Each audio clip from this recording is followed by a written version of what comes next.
Baik, Assalamualaikum warahmatullahi wabarakatuh. Di pertemuan kedua kita di mata kuliah Botani Laut, kita akan membahas tentang bagaimana mangrove itu dari sisi ekologi dan dampaknya. Kalau minggu sebelumnya kita sudah membahas tentang biologinya, kemudian taksonominya dan sebagainya, maka fokus kita pada pertemuan kali ini adalah tentang bagaimana kondisi ekologi, distribusi, dan bagaimana pentingnya mangrove ini secara ekologi. Nah, kita mereview sedikit bagaimana atau apa itu mangrove. Mangrove adalah tumbuhan yang hidup di area mangrove. Di mana areanya? Areanya adalah area yang mendapatkan pengaruh lautan dan juga pengaruh dari darat.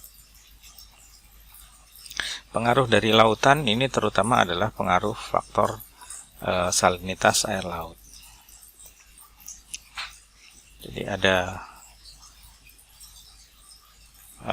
kanopi pohon ini yang berkaitan dengan tumbuhan mangrove, kemudian daratan tempat mangrove itu tumbuh, kemudian ada air. Ini bisa air tawar, bisa juga air laut. Nah, kalau kita lihat bentuk dari ekosistem yang ada, maka kita bisa membaginya menjadi 3 ekosistem. Ada darat, ada air tawar, dan ada laut. Ketiganya membentuk irisan. Jadi kalau darat dengan laut, itu daerah yang terbentuk adalah daerah pesisir. Kemudian kalau laut dengan air tawar, itu akan membentuk muara atau rawa asin. Kemudian kalau daratan dengan air tawar, itu bisa membentuk lahan gambut atau daerah rawa-rawa. Dan ketiganya, baik pesisir, rawa gambut, atau muara sungai, itu merupakan daerah habitat dari mangrove. Jadi daerah pesisir itu bisa berupa rawa gambut, bisa juga berupa muara sungai atau rawa asin. Dan di daerah pesisir inilah mangrove itu tumbuh. Nah, di Indonesia itu sebaran mangrove, kalau kita lihat di sini dari petanya, ini daerah-daerah yang tebal di sini. Ini adalah daerah tempat di mana mangrove itu ada, distribusi mangrove di sini. Walaupun mungkin saat ini kondisinya sudah tidak sama lagi seperti ini. Di beberapa daerah itu akan mengalami degradasi atau pengurangan dari luas hutan mangrove-nya. Nah, di mana mangrove itu tumbuh? Ada beberapa daerah atau lokasi yang memiliki karakteristik yang unik. Yang pertama adalah di daerah pantai yang tertutup. Kemudian daerahnya berlumpur dengan substrat yang miskin akan nutrien dan juga miskin akan oksigen. Kemudian ada pengaruh kuat dari air tawar dan air asin. Berarti ada pengaruh dominan pasang surut dari air laut, kemudian ada juga aliran sungai. Nah, karena daerahnya ada pengaruh pasang surut dan aliran sungai, maka fluktuasi salinitasnya akan berbeda, tergantung dari tipe estuarinya seperti apa. Maka salinitasnya akan berbeda-beda. Kemudian suhu dan sinar matahari yang tinggi, karena dia di daerah pesisir, kemudian kadang terendam, kadang kering, maka suhunya akan tinggi.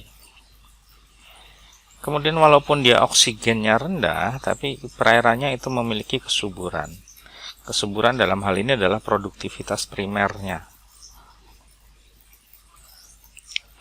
Kemudian selanjutnya, hutan mangrove ini memiliki banyak sekali organisme atau hewan, baik darat, laut, dan di udara yang bersimbiosis dengan hutan mangrove. Nah, karena dia lingkungannya spesifik, maka hanya tumbuhan tertentu saja yang hidup dan tumbuh di hutan mangrove. Dan hewan-hewan yang berasosiasi dengan mangrove pun juga memiliki kemampuan untuk mentolerir perubahan dan kondisi lingkungan yang terjadi. Karena hanya spesies tumbuhan tertentu yang bisa tumbuh di daerah atau lingkungan tempat mangrove ini tumbuh, maka kondisi tumbuhan mangrove pun akan berbeda-beda tergantung dari salinitasnya. Kalau kita lihat di sini, salinitasnya itu dari tinggi sampai ke rendah itu ke arah daratan dengan jarak yang berbeda-beda, misalnya dari satuan meter sampai ke kilometer. Nah, tempat tumbuhnya pun akan berbeda-beda. Karena ini basisnya adalah salinitas, maka yang dekat dengan laut pasti salinitasnya akan tinggi. Yang jauh dari laut, maka salinitasnya akan semakin rendah. Karena inputan air tawar itu semakin besar. Kondisi ini akan membentuk zona-zona tertentu. Zona itu dibatasi oleh salinitas yang berbeda. Nah, di bagian depan itu adalah daerah yang dekat dengan laut yang salinitasnya itu paling tinggi. Di belakangnya salinitasnya mulai berkurang. Selanjutnya hingga sampai ke daratan. Nah, kondisi ini akan memberikan bentuk tumbuh mangrove yang berbeda-beda. Nah, dari zonasi ini maka di bagian paling depan, ini di Indonesia, contohnya ini ada di Sumatera Selatan. Lalu bagaimana dengan di Lampung? Coba Anda amati di daerah yang mangrove-nya masih alami. Di depan, ini ada Avicennia. Di zona kedua, itu adalah Rhizopora. Di belakang Rhizopora ada Bruguera. Masih sama, di belakang Bruguera ada Bruguera. Kalau yang depan adalah Parviflora, yang di belakangnya adalah Gymnorrhiza. Yang kelima ada Nipah frutican. Yang keenam Psilocarpus. Yang ketujuh adalah Exoxacerea. Kemudian yang ke-8 ini Pandanus, yang terakhir ke-9 Bruguera cylindrica. Coba Anda amati.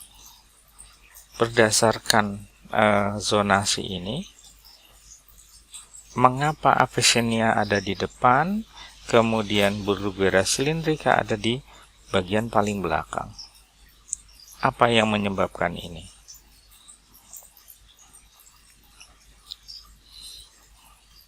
Nah,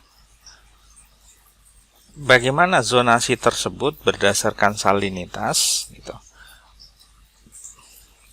Jadi kalau kita bagi yang tadi sebelumnya, zona itu adalah zona air tawar hingga ke payau atau air laut hingga ke payau. Gitu.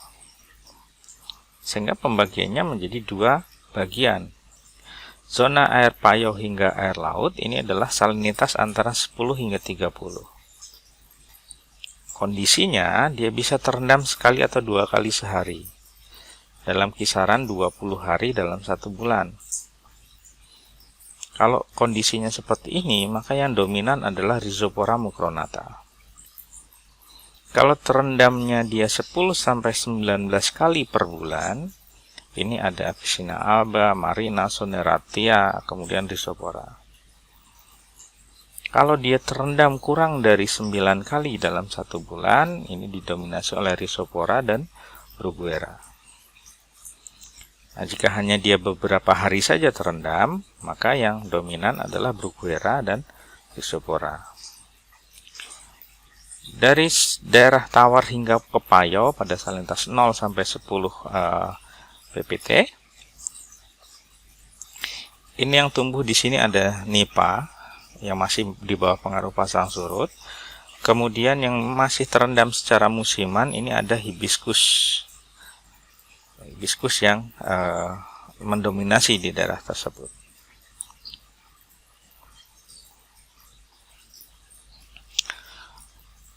Nah, secara umum di Indonesia, maka zonasinya adalah daerah yang paling dekat dengan laut, kemudian substratnya agak berpasir. Ini adalah didominasi oleh Avicennia. Kadang dia berasosiasi dengan Soneratia. Kemudian lebih ke arah darat, yang dominan adalah Rhizopora. Ada juga kadang dijumpai Bruguiera dan Psilocarpus. Dan yang lebih ke daratan, ini yang dominan adalah Bruguiera. Nipa frutikan, ini yang bentuknya seperti pohon kelapa, itu dia dominasi antara hutan daratan dan hutan mangrove. Jadi transisi antara tumbuhan daratan sejati dengan hutan mangrove. Nah, karena bentuk genangannya tadi yang berbeda-beda, maka tipe komunitasnya ada juga yang berbeda tergantung dari tipe genangannya. Kalau dia yang didominasi oleh genangan pasut atau overwash, dia selalu tergenang oleh pasut, maka tipenya seperti ini tumbuhannya. Kemudian yang di tepian pantai, mangrove yang tumbuh di tepian pantai itu disebut sebagai tipe komunitas springs. Kemudian ada riverine, dia kalau tumbuh di sepanjang aliran sungai. Kemudian kalau di basin sungai. Kemudian kalau dia berelevasi di gumuk, gitu, dia disebut sebagai komunitas hamuk. Kemudian kalau yang kecil-kecil semak, ini disebut sebagai komunitas crab atau dwarf. Kerdil dia tumbuhnya. Nah, di Indonesia mangrove itu diketahui ada kurang lebih 45 famili, 75 genus, dan 157 spesies. Yang bentuknya pohon ada 52 spesies, yang bentuknya berupa semak-semak itu ada 24 spesies, yang bentuknya rumput itu ada 22 spesies. Kemudian yang berbentuk liana, akar menjalar, ini adalah 13 spesies, tumbuhan epifit ada 36 spesies, tumbuhan parasit ada 3 spesies, dan palma, jenis palem-paleman, ini ada 7 spesies. Kemudian fauna yang ada di mangrove, ada fauna darat, ada fauna laut, yang saling berinteraksi. Dari mulai serangga sampai ke mamalia besar, reptil besar, dan sebagainya. Di laut ada krustasea, ada moluska, ada ikan, dan lain sebagainya.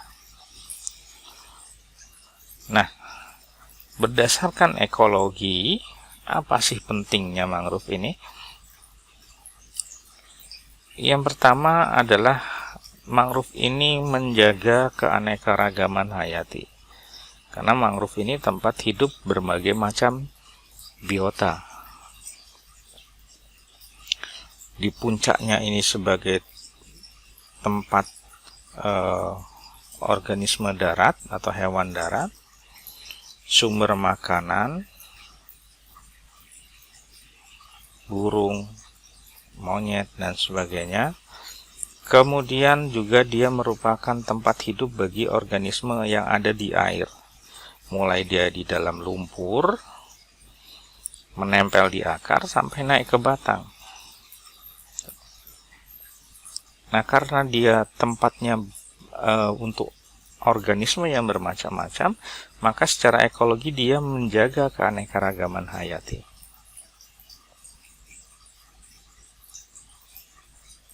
Caranya adalah dengan menyediakan tempat hidup bagi berbagai macam organisme ini. Fungsi yang ketiga pentingnya mangrove adalah menjaga kualitas air. Kita tahu dari sungai itu banyak membawa sedimentasi. Nah, di daerah mangrove ini air sungai yang bersedimen tinggi itu diendapkan. Itu dibuat perangkap karena yang dari laut gelombangnya akan mengecil karena akan dihalang oleh perakaran mangrove. Jadi selain dia melindungi pantai dari gelombang yang ada di laut, kemudian dari badai dan sebagainya, dia menjaga laut dari sedimentasi. Kemudian fungsi yang lain adalah dia sebagai penyimpan karbon. Dari mana dia bisa menyimpan karbon? Dari proses fotosintesis. Dia menyerap karbon kemudian disimpan dalam bentuk daunnya. Nah, fungsi yang lain adalah mangrove itu berfungsi sebagai siklus bahan organik yang mensuplai nutrien bagi organisme. Jadi dari pohon mangrove yang sudah mati itu daunnya akan jatuh, kemudian akan sebagian langsung ada yang dimakan oleh kepiting misalnya, kemudian ada yang dimakan oleh udang, oleh ikan juga. Kemudian remahannya atau pecahan-pecahan ini akan didekomposisi oleh jamur dan bakteri. Nah, dekomposisi hasil remahan ini dia akan menjadi bahan organik partikulat. Ini bisa dimanfaatkan oleh krustasia kecil dalam bentuk zooplankton yang bisa dikonsumsi oleh ikan yang lebih besar. Nah, bahan organik ini akan didekomposisi oleh bakteri untuk menjadi bahan anorganik yang bisa mensuplai nutrien bagi si mangrove.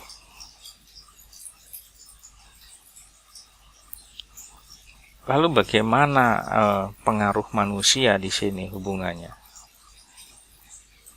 Misalnya, kalau tumbuhan mangrove ini sehat, lingkungan mangrove ini sehat, maka dia akan menyediakan berbagai macam keanekaragaman hayati yang bisa dimanfaatkan oleh manusia. Lalu bagaimana kalau manusia ini menebang pohon mangrove? Anda bisa bayangkan apa yang terjadi selanjutnya. Tentu ini tidak ada. Orang tidak bisa memancing lagi.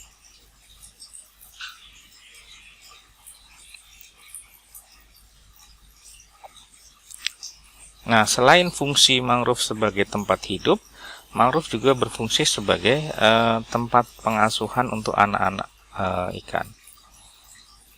Jadi beberapa jenis ikan dia berkembang biak di laut ataupun muara sungai, kemudian anak-anaknya akan banyak yang bermigrasi ke daerah mangrove. Contohnya di sini adalah ikan kakap. Dia melakukan spawning di daerah terumbu karang, kemudian pos larvanya itu di daerah lamun, kemudian dari mulai juvenil hingga nantinya dia mendekati dewasa, dia ada di daerah mangrove. Setelah dewasa dia akan mengalami spawning lagi di daerah terumbu karang. Nah, tadi sebelumnya saya sebutkan bahwa fungsi mangrove itu adalah sebagai proteksi dari gelombang, dari angin yang ada di laut. Jadi ketika terjadi angin yang cukup kuat, air dari laut itu bisa sampai ke daratan, yang kita kenal sebagai rob. Nah, angin yang kuat, ada daerah mangrove, dia akan dilindungi, sehingga tidak akan membahayakan yang ada di daratan.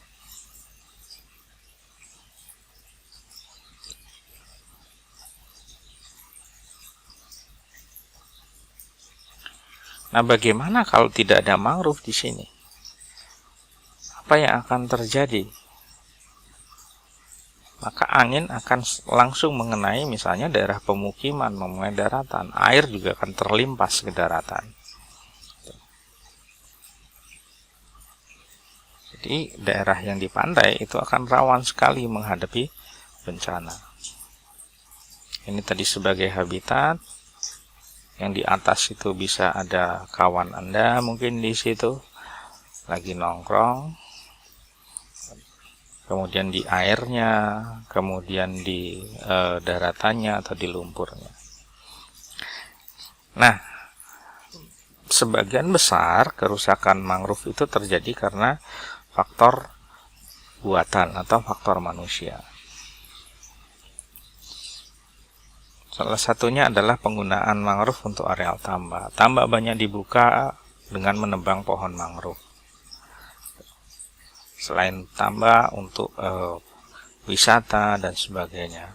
Jadi banyak yang melakukan penebangan hutan mangrove itu hanya untuk pembuatan tambak saja. Dampaknya akan terjadi erosi di pantai. Nah, kalau sudah menjadi tambak, maka daerah ini akan sulit sekali untuk dikembalikan menjadi hutan mangrove seperti semula. Kenapa? Karena sisa tambak ini sudah menyebabkan adanya polusi. Sisa pakan dan sebagainya akan menyebabkan perairan itu menjadi sangat anoksik. Kadar asam sulfatnya tinggi. Dan ini yang menyebabkan susah dikembalikan menjadi hutan mangrove seperti semula. Selain tambak, ada pengaruh polusi. Logam berat, air panas, pestisida, sampah, minyak, dan sebagainya. Beberapa mungkin tidak terlalu berpengaruh untuk mangrove-nya, tapi hewan yang ada di mangrove biasanya tidak bisa mentolerir pencemar atau polusi yang berasal dari daratan.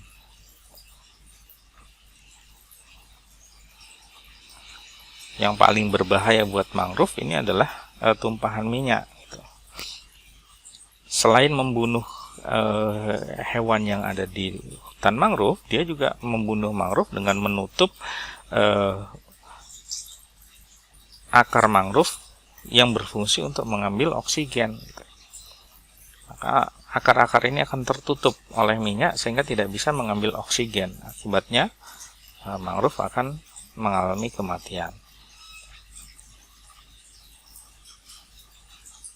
Nah, dari penjelasan tadi kira-kira apa yang bisa kita simpulkan? Saatnya Anda untuk menjelaskan bagaimana sih apakah mangrove rusak karena bencana alam, tsunami, kebakaran hutan dibanding dengan polusi atau dijadikan tambak, mana yang lebih mudah diperbaiki? Coba jelaskan, jawab di V-Class. Kita melanjutkan lagi. Tadi oleh faktor manusia, faktor buatan, maka penyebab kerusakan mangrove yang lain adalah karena faktor alam. Ada angin topan, angin puyuh, angin puting beliung, dan sebagainya. Nah, bila angin ini terlalu kuat, maka kerusakan itu biasanya terjadi tidak terlalu besar. Mangrove akan tumbang dan sebagainya. Kemudian karena pemanasan global, temperatur udara yang rendah itu akan menyebabkan kematian pada tunas atau benih dari mangrove. Nah, bagaimana dampak perubahan iklim terhadap mangrove? Mangrove tinggal di daerah yang dipengaruhi oleh laut dan daratan.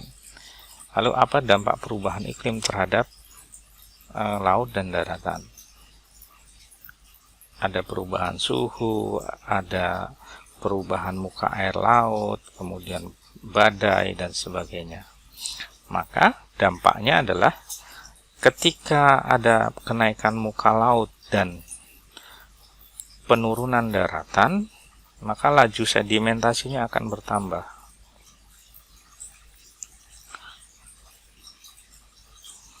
Nah, kalau sedimentasinya tinggi, gitu, maka beberapa bibit mangrove ketika dia mengalami proses surut, maka akan terendam oleh lumpur. Gitu. Atau bentuk yang lain, ketika sedimentasinya tinggi terjadi penambahan luas pantai, maka mangrove yang tadinya tergenang air laut ketika surut, pada saat kondisi akresi yang tinggi, kemudian dia akan menjadi daratan. Dia akan semakin jauh dari air laut. Kalau sedimentasinya itu sama dengan kenaikan muka laut, maka kondisinya akan stabil. Mangrove-nya tidak akan bergerak ke arah laut, dan lautnya juga tidak akan bergerak ke arah daratan, karena prosesnya akan sama. Nah, kalau laju sedimentasinya lebih lambat, maka banyak mangrove yang mati karena bertambahnya kedalaman. Banyak akar mangrove yang jadi terendam. Nah, kondisi ini akan diperparah jika ada penurunan lahan. Yang lahan tadinya ada di atas permukaan laut, kemudian dia lebih rendah dari permukaan laut. Lalu bagaimana responnya terhadap peningkatan CO2? CO2 ini berfungsi dalam proses fotosintesis. Jadi kalau konsentrasi CO2 meningkat, maka laju fotosintesisnya akan semakin tinggi dan pertumbuhannya akan semakin besar. Tapi juga ini dipengaruhi oleh salinitas, nutrisi, dan penggunaan air. Lalu bagaimana pengaruh suhu? Mangrove sudah terbiasa bertoleransi dengan suhu udara yang tinggi. Nah, pada kondisi suhu yang tinggi, dia akan mempengaruhi proses fotosintesis. Jadi, menurut Theo, pengaruh suhu ini relatif kecil terhadap pertumbuhan mangrove. Nah, mungkin yang berpengaruh itu adalah distribusi geografis dari mangrove.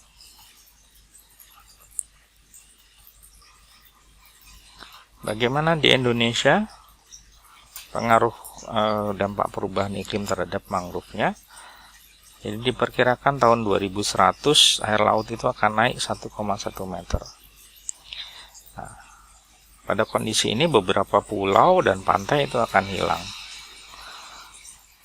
Mangrove yang ada di pulau-pulau kecil dan pantai yang terendam ini akan mati. Kemudian di daerah pesisir, mangrove yang paling depan itu akan mati. Nah, kalau tidak ada pengaruh manusia, maka mangrove akan bergerak ke arah daratan. Jadi dia akan mundur zonasinya. Kalau dia tidak bisa mundur, maka akan terjadi kematian mangrove. Lalu apa yang bisa kita lakukan menghadapi perubahan iklim ini? Yang pertama adalah memetakan daerah mangrove yang masih memiliki ruang untuk ekspansi ke arah darat. Kalau kita sudah memetakan ini, maka kita bisa memberikan rekomendasi agar dijadikan daerah konservasi, supaya bisa menunjang pertumbuhan mangrove jika terjadi proses perubahan iklim. Nah, itu kira-kira pertemuan kita hari ini. Terima kasih atas perhatiannya. Jika ada pertanyaan bisa disampaikan di via Zoom atau via Siakadu. Saya akhiri. Assalamualaikum warahmatullahi wabarakatuh.